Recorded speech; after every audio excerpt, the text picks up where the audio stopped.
हरियाणा के पूर्व उप मुख्यमंत्री दुष्यंत चौटाला ने भाजपा के नेतृत्व वाले एनडीए के साथ अपनी पार्टी यानी जेजेपी के किसी भी तरह के रिश्ते से साफ इनकार करते हुए ऐलान किया है कि वे करनाल लोकसभा सीट पर पूर्व मुख्यमंत्री मनोहर लाल के विरुद्ध अपना उम्मीदवार चुनावी मैदान में उतारने वाले हैं। इतना ही नहीं, मुख्यमंत्री नायब सिंह सैनी के विरुद्ध भी उन्होंने करनाल विधानसभा के उपचुनाव में जजपा का उम्मीदवार उतारने के संकेत दिए हैं। दुष्यंत चौटाला ने कहा कि राजनीतिक मामलों की कमेटी जल्द ही प्रदेश अध्यक्ष निशांत सिंह को अपनी रिपोर्ट सौंप देगी, जिसके आधार पर तय होगा कि हम कितनी सीटों पर किस प्रारूप में चुनाव लड़ने वाले हैं। चंडीगढ़ स्थित पार्टी कार्यालय में नांगल चौधरी के पूर्व विधायक राव बहादुर सिंह को कांग्रेस छोड़कर जजपा में शामिल कराने के बाद दुष्यंत चौटाला ने ये बयान दिए।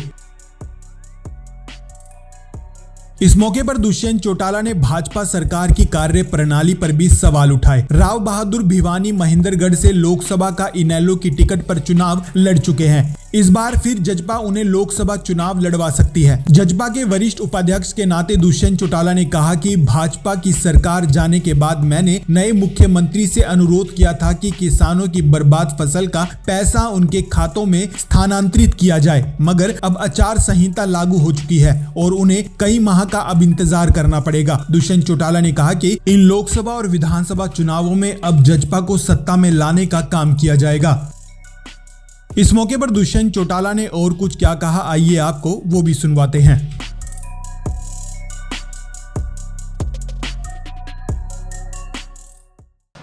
आज वास्तविक में कांग्रेस की ऐसी हालत है, और मेरे ख्याल से प्रेस के साथियों ने भी पिछले कई वर्षों में कई प्रदेश अध्यक्षों से यही बात पूछी है कि संगठन कब आए। जो इनके प्रदेश प्रभारी है, क्या नाम है, बावरिया जी, दीपक जी से ये तो पूछो कि वो तारीख पे तारीख दे जाते, हफ्ते बाद, 10 दिन बाद, 15 दिन बाद संगठन आएगा। मुझे लगता है कि उदयभान जी का फेलियर नहीं है, ये कांग्रेस का फेलियर है कि उनके प्रदेश अध्यक्ष बनने से लेकर अब तक 22 जिला अध्यक्षों की नियुक्ति वो नहीं करते।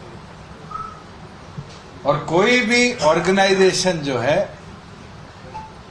उसकी मेहनत होती है कि सरकार बने। सरकार से संगठन नहीं बनते, संगठन से सरकार बनती। और ये बड़ा महत्वपूर्ण चीज है कि कांग्रेस का पतन और खात्मा देश से इसलिए हो रहा है कि आज उनमें आत्मविश्वास नहीं है कि उनके पास संगठन भी खड़ा होता है। और मैं एक चीज जरूर बोलना चाहूंगा, पिछले कई दिनों से हुड्डा साहब ये बयान दे रहे हैं कि ये वोट काटेंगे, वोट काटेंगे। राजनीतिक आदमी की 5 साल की फसल है, और ये तो किसान भी नहीं छोड़ता कि मेरे फसल को पड़ोसी किसान काट ले जाए, वहां भी जेड़ी लेके खड़ा हो जाता है। तो क्या इनेलो को हमारी फसल काटने देंगे? हम कांग्रेस को काटने देंगे? बीजेपी को काटने देंगे? आज एक संगठन के तौर पर जो 5.5 साल में एक एक कार्यकर्ता ने मेहनत करी है, आज खड़े होकर उसकी मेहनत को प्रदेश भर में हम दिखाने का काम करें। और मैं प्रेस के साथियों से भी पूछना चाहूंगा, क्योंकि ये बारी बारी चीज लिखी आती है। 2019 के अंदर 3 चुनाव जननायक जनता पार्टी ने लड़े। उपचुनाव जींद का लड़ा जब एक चुनाव चिन्ह था। लोकसभा में 7.25 लाख के आसपास वोट आए थे जब दूसरा चुनाव चिन्ह था। और फिर विधानसभा में 15% वोट मिले, तीसरा चुनाव था। आज तो हमारे पास स्टेबिलिटी है, और ये विश्वास है कि हरियाणा के अंतिम घर तक भी अगले 30 दिनों में हम चाबी को पहुंचाने का काम करेंगे नॉमिनेशन से पहले, और संगठन की ताकत को पूरी तौर पर दिखाएंगे। और जो लोग कहते हो कि चुनाव किसके आगे लड़ेंगे, एक चीज मुझे खुशी है, आज करनाल लोकसभा की मीटिंग थी, सर्वसम्मति से लोगों ने कहा कि मनोहर लाल जी के सामने भी मजबूत कैंडिडेट उतारना चाहिए और मजबूती के साथ करनाल की सीट लड़नी चाहिए। ये उनका जोश है, हौसला है। और हमें भी खुशी है कि 10 की 10 सीटों में एक साथी ऐसा नहीं मिला जिसने ये कहा हो कि मैदान छोड़ दे। सबकी ये सोच थी कि अगर मैदान छोड़ दिया तो 90 दिन में दोबारा साथी वापस नहीं आएंगे। मजबूती के साथ इस ताकत को, लड़ाई को आगे ले जाने का काम करो। और मुझे लगता है कि आज राव बहादुर सिंह जी के साथ आने से हमें एक ताकत मिली है और अब ये दौर अगले 2 महीनों के अंदर प्रदेश भर में चलाएंगे। जहां कोई साथी पीछे बिछड़ा हो या रह गया हो उसको भी लाने का काम करेंगे और नए साथियों को भी जोड़ेंगे। तक पहुंचाएंगे आप, लेकिन सत्ता का ताला तो इस बार आप ही के हाथ में रहे, इसके लिए इस बार ताला भी हम लाएंगे और चाबी भी मारी लगाएंगे। ये चीज तो मैं अश्योर कर सकता हूं। जब हम 11 महीने में चुनाव में गए थे, जब मैं ये बात कहता था कि हमारी चाबी ताला खोले, और वो खोला।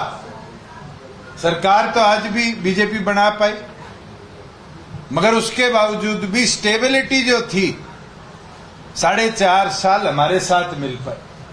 मैं तो बेचारे निर्दलियों की सोचता हूं आज के, जो 4.5 साल तो ये सोच रहे थे हमारा नंबर आओगा, हमारा नंबर आओगा, और कल के कैबिनेट एक्सपेंशन के बाद तो ये चीज साफ होगी तारा नंबर को नहीं आओ। आप उनसे तो पूछो।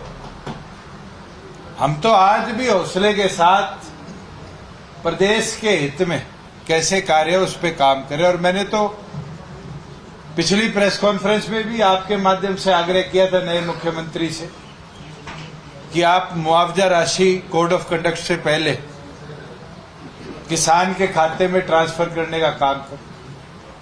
आज कोड ऑफ कंडक्ट लग गया। आप ये सोचो, जहां ओलावृष्टि हुई थी, फसल बर्बाद हुई थी, वहां अब किसान को 90 दिन का इंतजार करना पड़ेगा, क्योंकि नई सरकार ये टाइमली डिसीजन नहीं ले पाई कि गिरदावरी की रिपोर्ट पे पैसा सैंक्शन हुआ।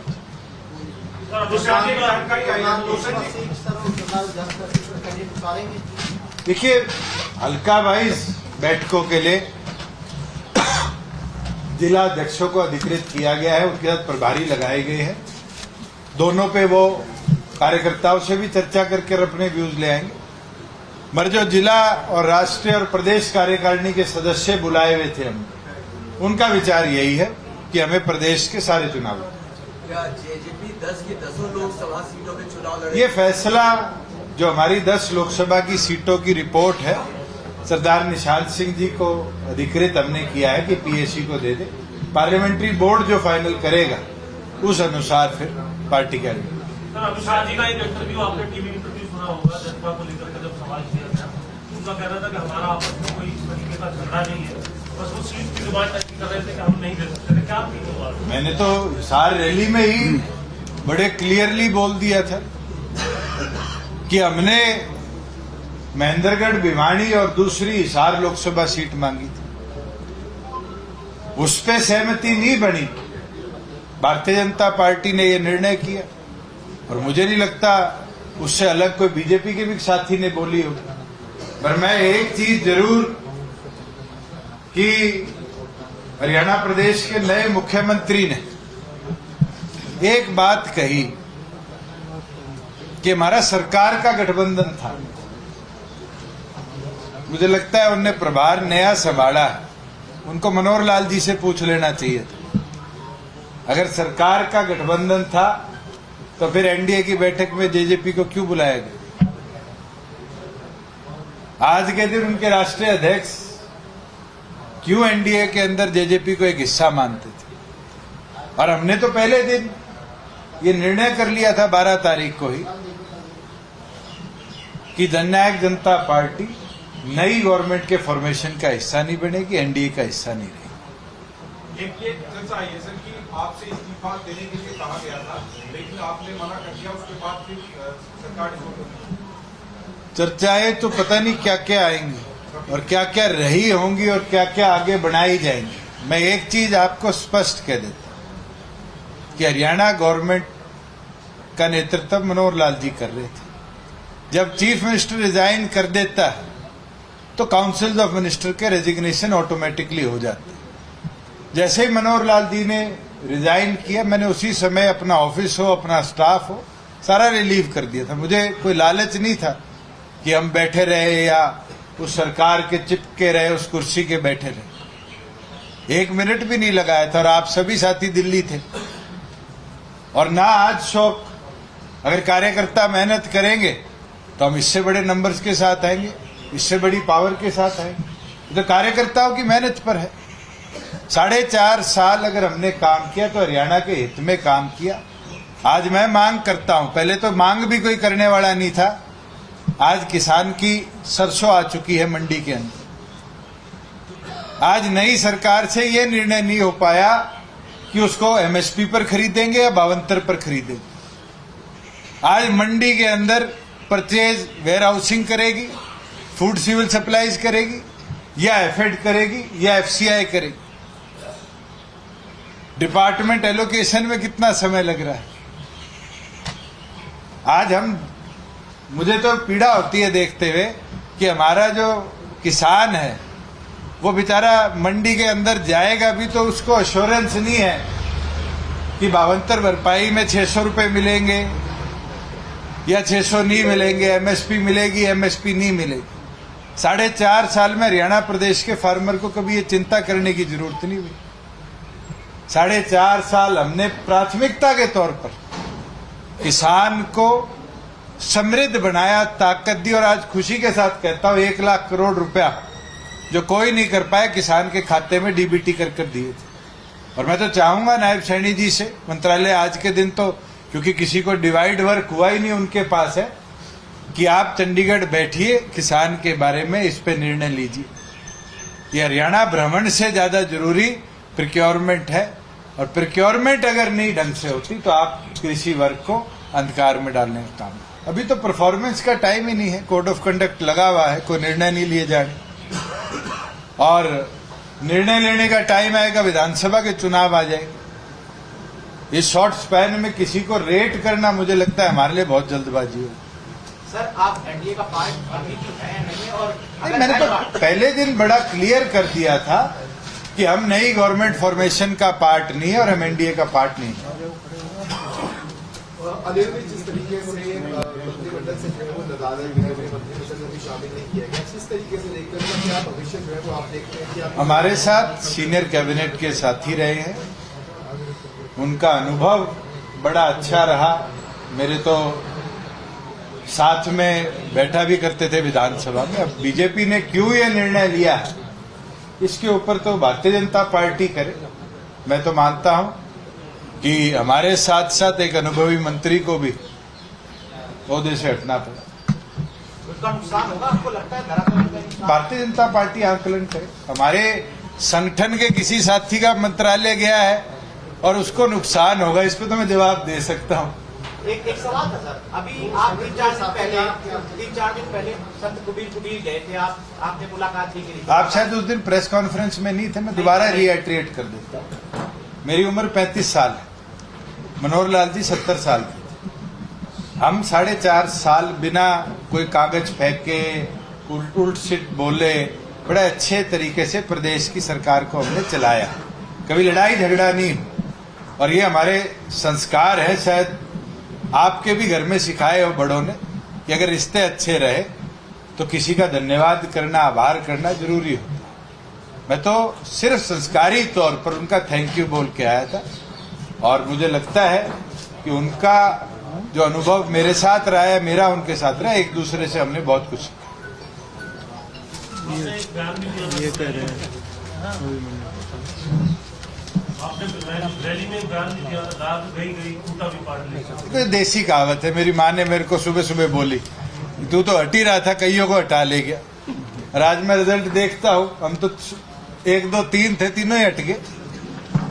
तो इसमें संशय मतभेद तो है ही नहीं कि मैं अगर सरकार से अलग हुआ या गया तो मेरे साथ मनोहर लाल जी भी गए, विद साहब भी गए, और तो और नीचे बेचारे सारे एमओएस भी गए। 5 विधायक नाराज चल रहे हैं।